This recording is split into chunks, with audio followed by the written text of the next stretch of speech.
गौ माता ने बताया कि मनुष्य को 4 काम हमेशा अकेले में करने चाहिए। दोस्तों, आज की जो कहानी होने वाली है वो बहुत ही ज़्यादा सुंदर और ज्ञानवर्धक होने वाली है। इंसान के जीवन में गौ माता ने कुछ ऐसी चीज़ें बताई हैं जो हमेशा सच हुई हैं। समय समय पर इंसानों को गौ माता ऐसे संदेश देती हैं जिसको अगर कोई व्यक्ति ध्यान से सुने तो उस व्यक्ति का जीवन धन्य हो जाए। दोस्तों, सबसे बड़ी बात यह है कि आखिर गाय को माँ का दर्जा क्यों दिया गया है। तो दोस्तों, आपको बता दें, गाय में 33 कोटि देवी देवताओं का वास होता है। गाय सृष्टि मातृका होती हैं। गाय के गोबर में माता लक्ष्मी जी वास करती हैं। गौमूत्र में माँ गंगा का वास होता है। गौ के सींग के बीच में भगवान भोलेनाथ का वास होता है। खुद भगवान श्री कृष्ण जी सबसे बड़े गौ सेवक थे। आज की जो कहानी हम आपको बताने वाले हैं ये सच्ची घटना पर आधारित है, और अगर इस कहानी के आप चारों भागों को समझ लेते हैं तो आपके जीवन काल में कभी भी दिक्कत, परेशानी, कष्ट नहीं आएगा। आपका भाग्य चमक जाएगा। दोस्तों, आज आपको पता चलेगा कि मनुष्य को कौन सी 4 बातों पर हमेशा ध्यान देना चाहिए। गौ माता ने वो कौन सी 4 बातें बताई हैं जिसको लेकर मनुष्य को हमेशा सावधान रहना चाहिए। ये जो 4 बातें हम आपको बताने जा रहे हैं, ये अगर आपके जीवन में घटित होंगी तो यकीन मानिए आपको संभलने का मौका नहीं मिलेगा। ये इतनी ज़्यादा खतरनाक बातें होती हैं जिनके लिए हमेशा आपको तैयार रहना चाहिए। यकीन मानिए दोस्तों, इन 4 बातों के लिए अगर आप तैयार रहेंगे, इन बातों पर अगर आप अमल करेंगे तो आप जीवन में सफलता की ऊंचाइयों को जरूर छुएंगे। आपके जीवन में सुख, समृद्धि, धन, ऐश्वर्य की आपको प्राप्ति होगी।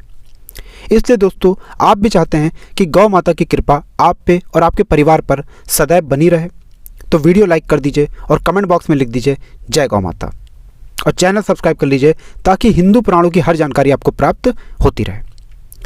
तो दोस्तों, प्राचीन काल के समय में भोला नाम का एक व्यक्ति रहा करता था। वह अपने सेठ लोगों की गायों को जंगल में जाकर के चराता था। गाय को चराने के बाद उसको जो धन प्राप्त होता था उसी से वो अपने घर का लालन पोषण करता था। भोला का रोज का यही काम था कि वह सेठ लोगों की सारी गायों को जंगल में चराने के लिए ले जाता था।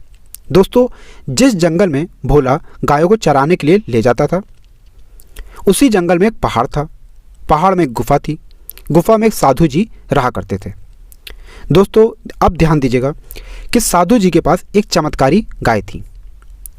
जब भोला गायों को चराने ले जाता था तो वह चमत्कारी गाय भोला की गाय की झुंड में घुस जाती थी और पूरे दिन वहाँ पर घास वगैरह चरती थी और शाम के वक्त अपने गुफा में चुपचाप निकल आती थी।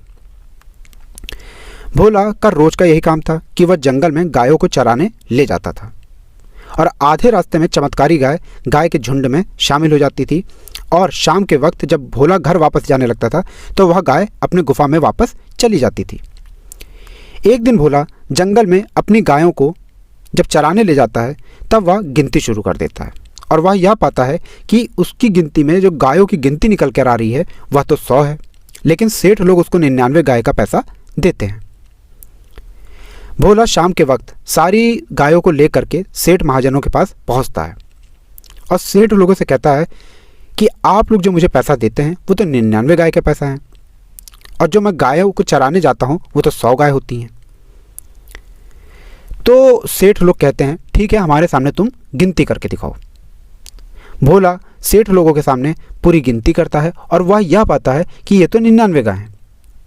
भोला शर्मसार हो जाता है। फिर भोला सोचता है कि ठीक है, मुझसे गलती हो गई, इसलिए वो उन लोगों के सामने माफ़ी मांग लेता है। फिर अगले दिन भोला गायों को चराने ले जाता है और फिर से वह चमत्कारी गाय भोला के गाय के झुंड में शामिल हो जाती है। भोला कहता है मैं फिर से गिनती करूँगा, और भोला फिर से ध्यान देकर गिनती करता है और वह यही पाता है कि उसके गाय के झुंड में 100 गाय हैं। तब भोला दिमाग लगाता है। भोला कहता है कि अब मुझे कुछ करना पड़ेगा। भोला अपने मित्र से कहता है कि दोस्त, तुम मेरे साथ चलो जरा जंगल तक, मुझे आज गायों को चराना है, फिर कहीं काम पर निकल जाना है, और तुम इन 99 गायों को सेठ लोगों तक पहुंचा देना। उसका मित्र मान जाता है। भोला और उसका मित्र गायों को लेकर के जंगल में जाते हैं। फिर से वह चमत्कारी गाय उस गायों के झुंड में आ जाती है। दिन भर चराते हैं ये लोग, और भोला उस गाय को पहचान लेता है जो झुंड में अलग से आती थी। भोला का मित्र उन 99 गायों को लेकर के सेठ लोगों के पास चले आता है, लेकिन दूसरी तरफ भोला उस चमत्कारी गाय का पीछा करता है। पीछा करते करते करते करते भोला पहाड़ों में जाता है। पहाड़ों के बाद उस गुफा में जाता है और गुफा में यह देखता है कि वह जो चमत्कारी गाय थी वह उस साधु के पास जाती हैं। साधु किसी पूजा में लीन थे। साधु अपनी पूजा से उठते हैं। उठने के बाद वह गाय का दूध निकालते हैं। दोस्तों, दूध निकालने के बाद वह दूध को एक कोने रख देते हैं और वहीं पर खड़े होकर गाय के गोबर का इंतज़ार करने लगते हैं। और ये सारी घटना भोला बहुत ध्यान से देख रहा था। अब ध्यान दीजिएगा दोस्तों, जो गाय गोबर करती थी वो सोने का गोबर करती थी। तो जो साधु थे वह उस सोने के गोबर को उठा करके अपने धन कोष और धन भंडार में डाल देते थे। अब गाय ने फिर से गोबर किया।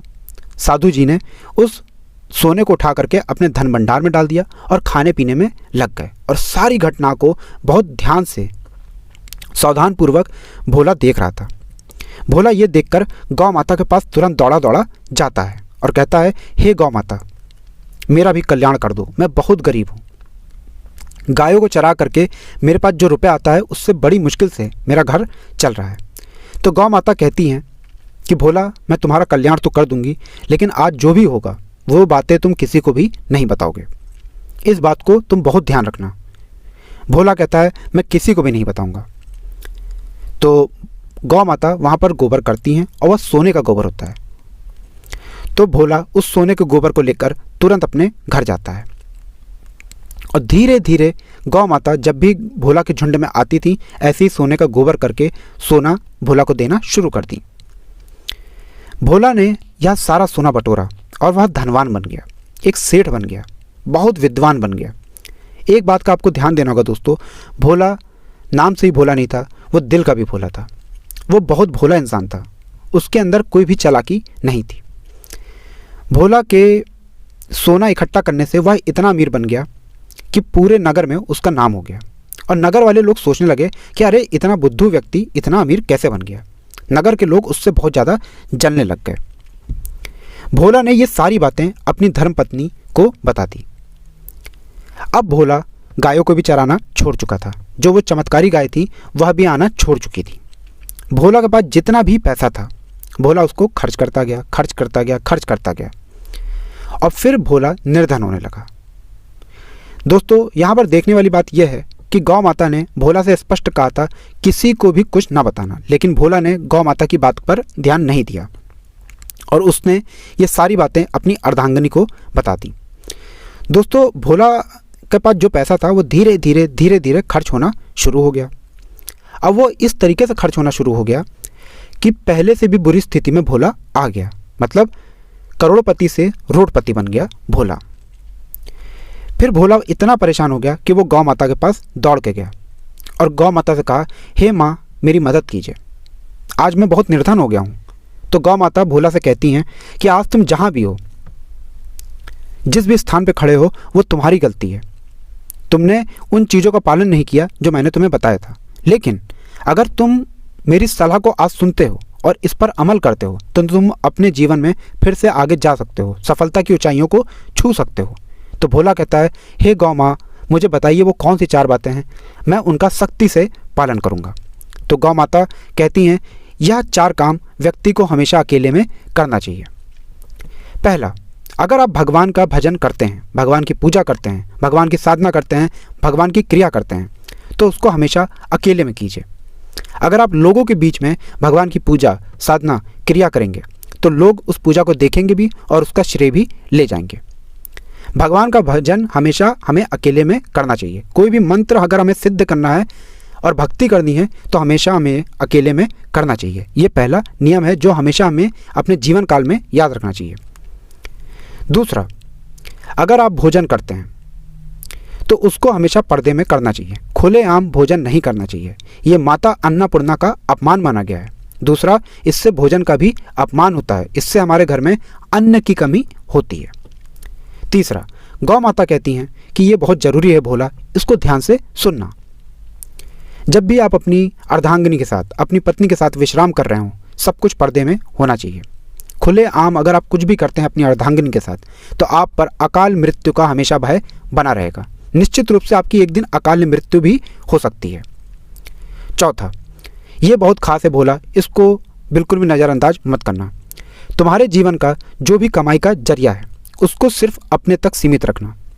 कोई तुम्हारा व्यक्ति कितना भी खास जानने वाला हो, उसको कभी भी अपनी कमाई का जरिया मत बताना, क्योंकि तुम्हारी कमाई का जरिया किसी व्यक्ति को पता चल गया और उसने तुम्हारी कला को सीख लिया, वो तुम्हारी कला में निपुण हो गया, तो वो तुम्हारी कमाई के जरिए को तुमसे छीन सकता है। तुम्हारे पास जो पैसा आ रहा था वो पैसा आना बंद हो जाएगा, वह पैसा दूसरे के पास चला जाएगा। इसलिए कभी भी अपनी कमाई का जरिया किसी भी व्यक्ति को किसी भी हालत में ना बताना। गौ माता ने कहा कि अगर भोला इन बातों को तुम ध्यान रखते हो तो तुम्हारे ऊपर कभी भी संकट नहीं आएगा। भोला कहता है, गौ माता मैं इन 4 बातों का हमेशा सख्ती से पालन करूँगा। तो दोस्तों, आज की इस कहानी को हम यहीं पर ख़त्म करते हैं।